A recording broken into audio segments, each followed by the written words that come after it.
Mohakhali bus terminal থেকে Shafiqul Islam, channel I. সুন্দরবনের ডাকাত আর পাচারকারীদের হাত থেকে বাঘ রক্ষা করতে আইন শৃঙ্খলা রক্ষাকারী বাহিনীকে আরো তৎপর হওয়ার আহ্বান জানিয়েছেন পরিবেশবাদীরা। তারা বলেছেন, বাঘ রক্ষা করতে না পারলে সুন্দরবনের সঙ্গে ঝড় ঝঞ্ঝায় ক্ষতিগ্রস্ত হবে দেশবাসীও। সঞ্জয় চাকির রিপোর্ট। যে বাঘ এখন কার্যত সুন্দরবনে সীমাবদ্ধ, একসময় তা ছিল ঢাকা সহ সারা দেশেই। আর বাঘ হত্যার জন্য দেয়া হতো পুরস্কার। 1807 সালে সরকার থেকে 270টা বাঘ মারার জন্য পুরস্কার দেওয়া হয়েছিল। তাহলে এই শহরে 270টা বাঘ মারা হয়েছিল। 1907 সালে 13টি বাঘ মারার পুরস্কার দেওয়া হলো। স্বাধীনতার পর পুরস্কার বন্ধ করে বাঘ হত্যার শাস্তির বিধান হলেও বাঘ রক্ষা নিয়ে উদ্বেগ কমেনি।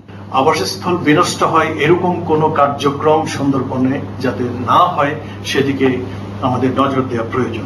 মানুষের সাক্ষাৎকারের ভিত্তিতে বাঘের সংখ্যা 300, পায়ের ছাপের ভিত্তিতে 440 বলা হলেও সবশেষ ক্যামেরা ট্রায়ালের মাধ্যমে বাঘের যে তথ্য শিগগিরই প্রকাশিত হবে তা সব হিসেব উল্টে দিতে পারে বলে আশঙ্কা করা হয় এই গোলটেবিলে। রিগোরাস কাজ, এর ফলাফল যেটিই হোক আমাদের বাস্তবতা মেনে নেওয়া উচিত এবং এটিকে এখন থেকে বেসলাইন ধরা উচিত। হরিণ ও বাঘের চামড়া পাচার, সুন্দরবনের কাছে কয়লা ভিত্তিক বিদ্যুৎ কেন্দ্র ও ভেতর দিয়ে নৌ চলাচলে উদ্বেগ প্রকাশ করেন বক্তারা। বনের, বিশেষ করে সুন্দরবনের পার্শ্ববর্তী এলাকাগুলোতে দুষ্কৃতি যেগুলো হচ্ছে সেগুলোকে নিয়ন্ত্রণ করার জন্য আমরা সর্বাত্মক প্রচেষ্টা নিয়েছি। এর সঙ্গে বনজীবীদের বিকল্প কর্মসংস্থান আর সচেতনতা বাড়ানোর তাগিদ দেন পরিবেশবাদীরা।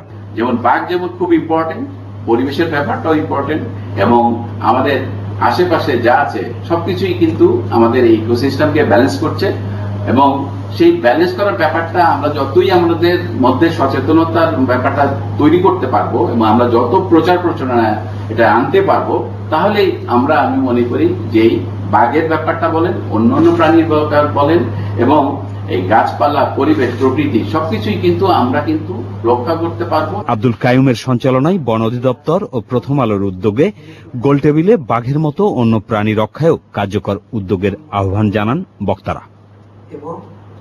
সঞ্জয় চাকি, চ্যানেল আই, ঢাকা। সংবাদের এই পর্যায়ে একটি বিরতিতে যাচ্ছি। ইস্টার্ন ব্যাংক বিরতির পর জানিয়ে ফিরব।